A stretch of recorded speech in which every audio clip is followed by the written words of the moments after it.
Right. Now, when abroad, so many things happen to us emotionally and effectively. And perhaps one can see different stages while anyone being abroad goes through.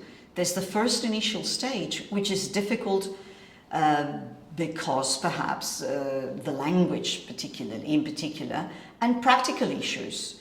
So my advice for the first stage would be deal with your practical issues, and if for those issues you need help from local people, people being more comfortable in the language spoken there, don't hesitate. Leave the start of your goal of improving your languages for later, when your practical issues have been dealt with. And then emotionally and effectively, the start may be both a very exciting moment, but also a moment with letdowns.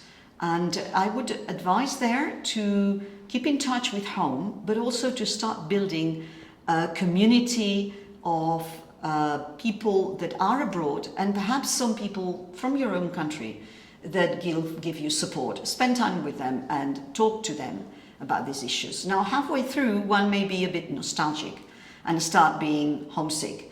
And that again requires, support from the people there and then, and maybe talk to people home. And by the end, I know everyone has the same feeling. You don't want to go back, whatever has happened to you in between. So just put up with that and try and see if you can organize going back again while you're there.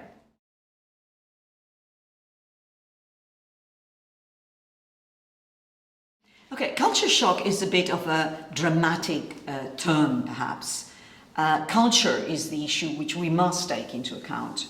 Different countries, different people are different in their daily habits, daily routines, perhaps in their values, their ideals, and definitely in their history. So the advice I would give for culture shock is cover those areas. Learn a little bit about the country you're visiting, history. That may help to understand why certain things are the way they are.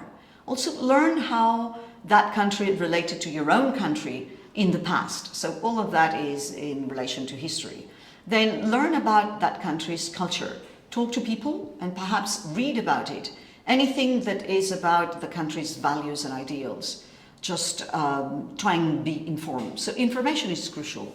And then try and talk to people, try and talk to local people, and try and experience daily life routines with them. And particularly, if possible, then talk to them about that. Talk to them about the differences with your country, but also reflect. Go back home and think how people, those same people that you're encountering when you're abroad, would feel if they were visiting your own country, how different they might see some of the things you do in your country. And all of that is a process of coming to terms. In a sense, it's about coming to terms, not so much effectively, but rationally. We have to be rational about those things.